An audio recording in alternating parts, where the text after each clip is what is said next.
The freebie culture politics is not new in India. It exists since 1960s. In the year 1967, DMK leader C. Annadurai introduced it for the first time, but it gains more popularity in current politics. कि Kejriwal free की रेवड़ियां बांट रहा है। खटाखट खटाखट खटाखट महाराष्ट्र की महिलाओं के लिए bank account में सीधा 3,000 रुपए। खटाखट खटाखट खटाखट। You cannot just focus on one section. Let's give this to women.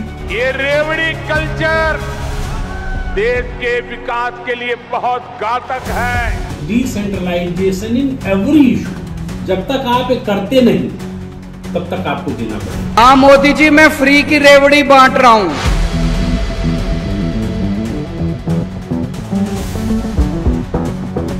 कोई भी चीज़ फ्री में तो नहीं मिलता है, मुफ्त में नहीं मिलती है। उसका एक कॉन्टेक्स्ट होता है। इकोनॉमी के अंदर भी अगर देखें कि कोई भी सामान अगर जनता को मिल रहा है तो उसका टैक्स कोई पे करता है, वो एक इंस्टीट्यूशन के थ्रू आता है। वो फ्री में जनता को अगर बोला जा रहा है कि हम फ्री में दे रहे हैं आपको सर्विसेज, वो एक्चुअली फ्री में नहीं होता है। वो it comes at a cost and that cost does not come from the government itself, it comes from the peoples money. It comes from the taxes of the people. So this concept of freebies, one has to first understand what exactly are freebies. Lot of times the welfare measures that need to be taken by governments of the day or promised by different political parties because they want to win elections are also masquerade as freebies. I wouldn't say that all kinds of welfare measures which are disguised or called freebies are bad, which are disguised or called freebies are bad. But one must need to take into account the financial position of a state. If a political party is planning something to do for their electorate or promising something in the manifesto, it has to be very aware of what is the financial position of the state. बहुत ही important है समझना कि हम जब देखते हैं कि political parties specially अगर संदर्भ में देखा जाए तो दे ट्राई टू पोर्ट्रेट कि हम फ्री सर्विसेज जनता को दे रहे हैं and in benefit of that they are trying to make an electoral gain out of it. First of all it only happens in a context like Indian society में. ये context बहुत आता है जब इलेक्शन या चुनाव आता है तो लोग ये 2500 वर्सेस 2100 वर्सेस 2000 या 5000 का डिबेट शुरू करते हैं कि कौन कितना ज़्यादा पैसे या कैश ऑन हैंड या थ्रू अकाउंट्स ट्रांसफ़र करेंगे लोगों के, और उसके हिसाब से वो बोलते हैं कि they are benefiting the particular community because they are giving certain cash. But when do welfare policies cross line into unsustainable populism? While schemes like Manrega provide long-term employment security, indiscriminate giveaways like free gadgets and cash handouts often burden the economy with creating lasting impact. You have to be aware of what are the resources that you have with you. Will you be able to fulfill those promises? And are those promises representative? Are they covering all sections of society? You cannot just focus on one section. Let's give this to women. Let's give this to one particular caste or one particular community. Whatever you want to do, because as governments you are responsible for all sections of people. Entire population of your state or your country is your responsibility. So whatever you promise should take into जो भी खजाना है हमारा वो खाली होते रहेगा और फिर जो कुछ कंस्ट्रक्टिव डेवलपमेंट हो सकता था वो नहीं हो पाएगा. मैं थोड़ा दूसरी बात करता हूँ. खजाना किसका खाली हो जाएगा? अरे खजाना तो गांव का पहले ही खाली है, और जो खजाना गांव का भरा जाना चाहिए वो तो सरकारें भर नहीं रही हैं. इस देश में संवैधानिक रूप से पंचायती राज आ गया, लेकिन क्या ग्राम स्वराज आया? गांधी ने कहा ग्राम स्वराज इस देश के अंदर लाएंगे. ग्राम स्वराज का मतलब क्या है? इस देश में गांव को अंग्रेजी राज नहीं, हजारों साल के राज में गांव ने स्टेट से कुछ लिया ही नहीं. गांव तो देता ही रहा, लेकिन जो बर्बादी इस देश के अंदर गुलामी के समय में आई उसका तो अभी भरपाई गांव की हुई ही नहीं. 1 रुपया गांव के अकाउंट में नहीं आ सकता. अरे हम कह रहे गांव के विवाद आते हैं कोर्ट कचहरी में, आते हैं कि नहीं आते हैं? रेवेन्यू कहाँ से आ रहा है? कोर्ट कचहरी का, कॉमन मैन दे रहा है सर, सुप्रीम कोर्ट में, हाँ, हाई कोर्ट में, लोअर कोर्ट में। अरे गांव की कोर्ट कहाँ गई? वो कोर्ट कहाँ है? गांव में पुलिस रहती थी, गांव की ये लोग थे पुलिस में, स्टेट पैसा देता था, गांव की पुलिस कहाँ गई? गांव में, गांव कॉरपोरेट था, गांव में जो पैदा होगा, हाँ, वो जो है, आज बड़ी बड़ी कंपनियां अपना ब्रांडिंग करके भाई साहब उस पर तो पैसा कमा रही हैं। गांव को राइट आपने खत्म कर दिया। जो भी गांव का नाम है वो अपने गेहूं के बोरे पर अपनी ब्रांडिंग करके बेच सकता है कि नहीं बेच सकता है? कहां बेचने दे रहे हैं? नहीं बेच सकता। कोई प्रोडक्ट करता है तो कंपनी राज आ जाएगा। इसीलिए कुटीर उद्योग धंधों को बल देने की जरूरत है, इन रियल टर्म। जब तक नहीं देंगे, गांव को ताकतवर नहीं बनाएंगे। गांव में स्कूल खुलना है, कौन है उस स्कूल का रिकॉग्नाइज करने वाला? सीबीएसई कहाँ बैठी है? क्षमा करना मुझे, दिल्ली बैठी है या लखनऊ बैठी है? सीबीएसई फीस लेती है। अरे सीबीएसई क्यों ब्रांडिंग कर रही है भाई? सीबीएसई जाकर के गांव की यूनिट को ही एम्पावर्ड कर दे। You should take care of all your need of education to make the syllabus and further train your peoples. हाँ, डिसेंट्रलाइजेशन इन एवरी इशू। जब तक आप एक करते नहीं तब तक आपको देना पड़ेगा। हाँ, आपको देना पड़ेगा। गांव को फ्रीबीज का सवाल नहीं है, उसके सर्वाइवल का सवाल है।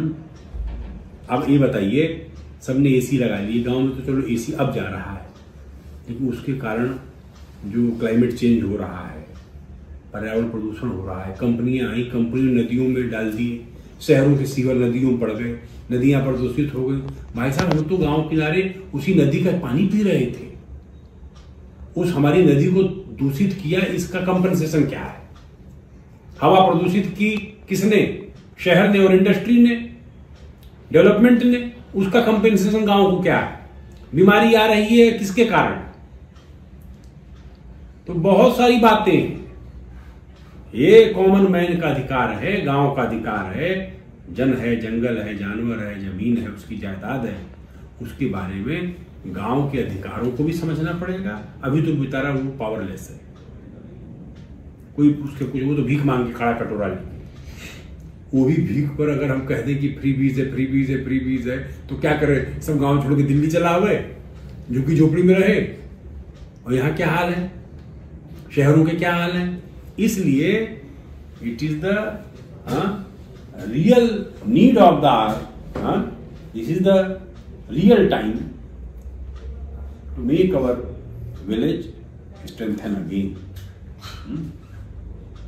उनको पावरफुल बनाने की जरूरत है, एम्पावर्ड करने की जरूरत है, एवरी एस्पेक्ट। और जब ये होगा तभी सच्चे अर्थों में ग्राम स्वराज और सुविकसित भारत का रूप खड़ा होगा। ये नहीं होगा, भारत बर्बाद हो जाएगा। भारत कुछ कंपनियों उसके मुट्ठी में जकड़ जाएगा, गुलामी की चादर और गहन हो जाएगी। I wouldn't say good or bad to freebies. I would say they stand somewhere in between. In some measures they are good because there are a lot of sections which still need a lot of development. Even when we are sending our rockets to the moon, you have sections of people who go empty stomach every night, despite the government distributing ration to 80 crore people. A lot of people still don't have the basic needs with them. So yes, those sections need to be covered through whatever measures, but at the same time, the determinant should not only be a political motive. It should not be that only because I want to win election, I should promise this. As long as you have the long vision of welfare of people, I don't find anything wrong with freebies. But if you have, if you make a promise of a freebie with the sole motive of winning an election and without having any regard to the coffers, the exchequer that you have, then obviously they are not correct. So, like, do you see a near end to this culture or not? I see it increasing. I see it increasing for the simple reason that many political parties have presumed that the only way to win election is to promise the moon. So the promises will only increase. You saw in the recent Delhi Assembly elections, the first promise that BJP made was that we are not going to take back any of the policies of the Aam Aadmi Party government. So it will only increase. No political party will take the risk of decreasing this kitty. So this kitty is only going to increase, and I'm very seriously worried about the financial state of states. If you look at the RBI report on status of states revenues, that's very poor. Many of the states they have kind of run out of money to pay the salaries, pay the pensions, and account for other necessary expenditure, only because they are spending all their money on these welfare schemes or freebies, as you call it. So do you think that there could be a middle path? Difficult to say. I think, like I said, it's only going to spiral and will keep increasing. I don't know how and when and if at all it will happen. Maybe some regulations by the RBI, some hard decisions by the government of the day at the center, only that can correct these practices. If everyone comes on a single page and decide that no more freebies now because our coffers are bleeding, only then something can happen. But I don't see it happening in the near future, because at the end of the day, every political party wants to win elections, and if this is the way, so be it. Recently, there was a petition filed against this culture in Supreme Court, and one of the judge of the bench said that it is promoting kind of no to work kind of culture. Ki people are not willing to do any work because they are getting free money, of course.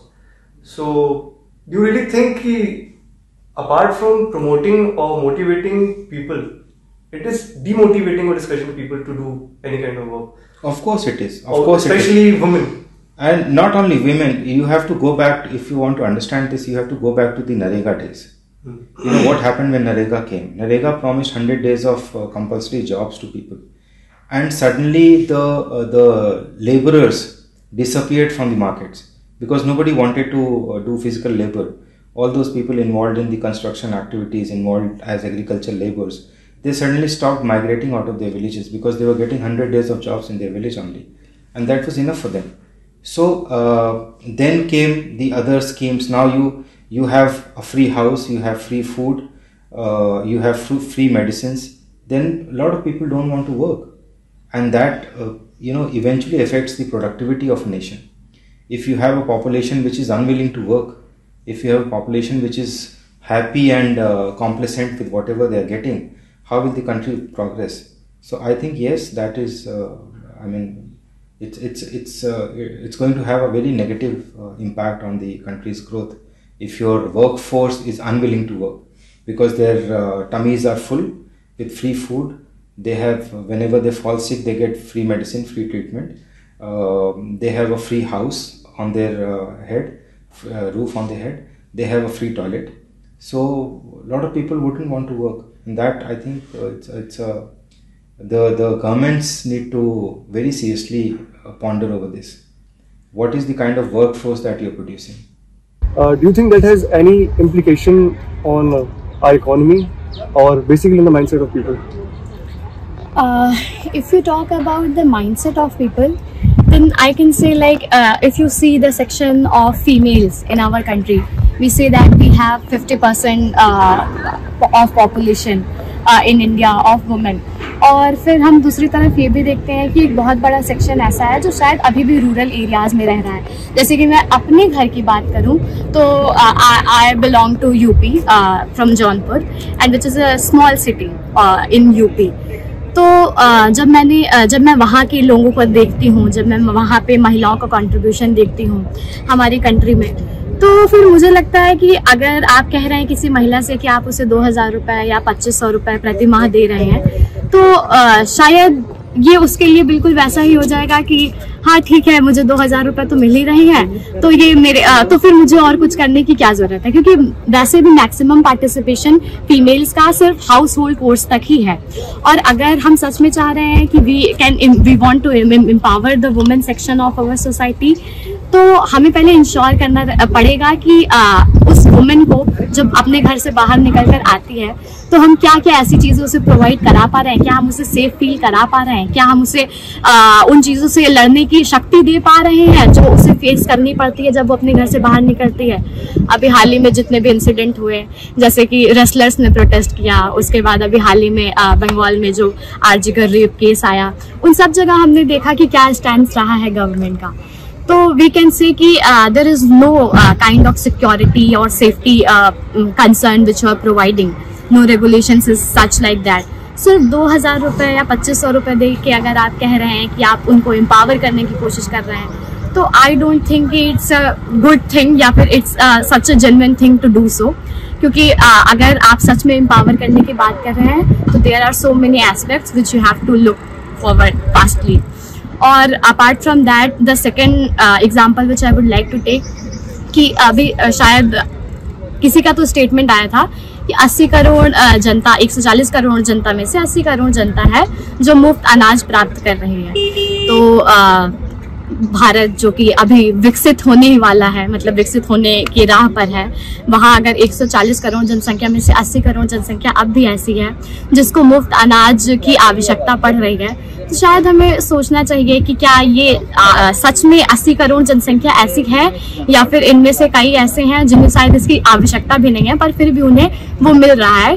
तो इस बात से मैं ज़्यादा agree करना चाहूँगा कि freebie culture जो है वो एक तरीके से बहुत ज़्यादा अफेक्ट करता है आने वाले यूथ को और एज अ सोसाइटी। हो सकता है कई इकोनॉमिस्ट कहते हैं कि डायरेक्ट कैश ट्रांसफर एक बहुत अच्छा तरीका है इकोनॉमी को रन करने का, लेकिन this is not a way for a long run, क्योंकि एज अ कंट्री हमारे कंट्री में सोशल इंस्टीट्यूशन ऑलरेडी इस्टेब्लिश्ड है।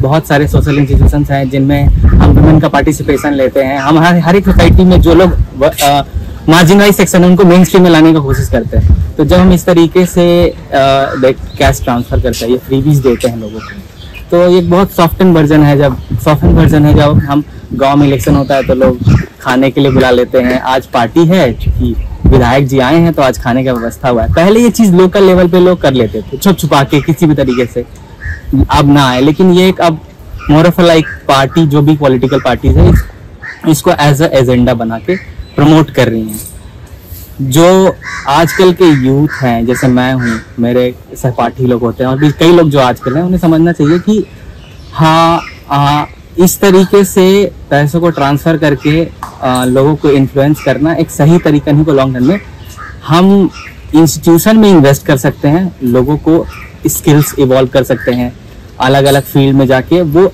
एंड में जब वो काम करेंगे तो वो अर्न करेंगे, वो टैक्सेस जमा करेंगे, तो वो एक सही तरीका होगा चीज़ों को बढ़ाने का, और उससे हम एज ए सोसाइटी इवॉल्व भी होंगे। ऐसे जो जिस स्टेज पे है वो उस स्टेज पे पैसे लेके रुक जाएगा। जैसे मुझे अगर मिलना शुरू हो जाए 10,000 रुपये महीने, तो मैं हो सके मेरा पढ़ने का मोटिवेशन कम हो जाए, हो सकता है जो मैं प्रोफेशनल स्किल सीखना चाहूँ वो मैं ना सीख पाऊँ। तो ये सारी चीज़ें इफेक्ट करेंगी लॉन्ग रन में। शॉर्ट रन में और एक बहुत फिलोसॉफिकल चीज़ है कि ग्रीड बहुत इंपॉर्टेंट है, कि लोग कुछ काम ना करके जितना जल्दी अपना काम निकल जाए, पैसा तो सबको चाहिए वाला टाइप हो जाता है।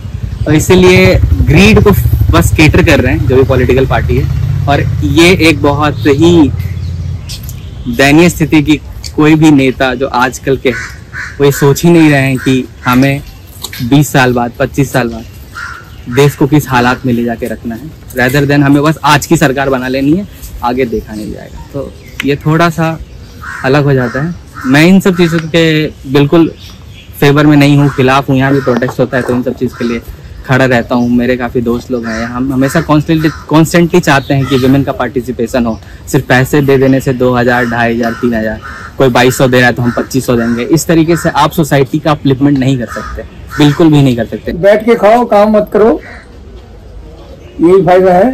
तो यही देखो कौन कितना दे रहा है फ्री में, और इतना जो अमाउंट है 2,000, 3,000, इसमें कोई परिवार तो चलता नहीं है। तो ये एक तरह से मेरे हिसाब से तो ये ठीक नहीं है। उनको कुछ रोजगार देना चाहिए, कोई उनको बिजनेस कराना चाहिए, मेरे हिसाब से ये जो पॉलिसी है कहीं ठीक भी है। वो पॉलिटिशियन के लिए तो वोट बैंक है, और अदरवाइज मैं तो कहता हूँ, मेरे विचार ये है कि ये ठीक नहीं, गलत है। कैमरे से पहले जब हम बात कर रहे थे तब आपने झुग्गी झोपड़ी कल्चर के बारे में बात की, तो दिल्ली में जे कॉलोनी और लोगों पे इस चीज का क्या इम्पैक्ट पड़ा है? दिल्ली की बात करें तो ये पड़ा है कि वो कहते हैं कि ये हमें बस का किराया फ्री में दे रहे हैं, बिजली 200 तक बिजली का पैसा भी नहीं देना पड़ रहा, तो उनके लिए एक अच्छा भी है, एक बेनिफिट भी है।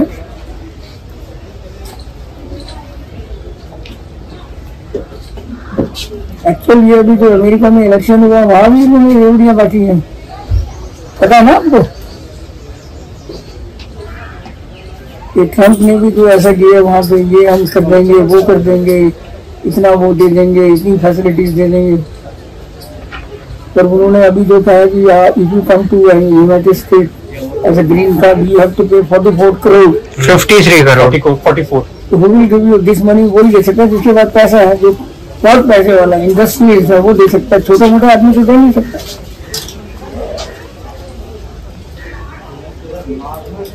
ये जो लोग गए थे बेचारों को वहां से भेज दिया, तो इलीगल गए थे ना, उसमें भी किसने 40 दिया, किसने 50 लाख दिया, किसने 70 लाख दिया, किसने जमीन बेच दी।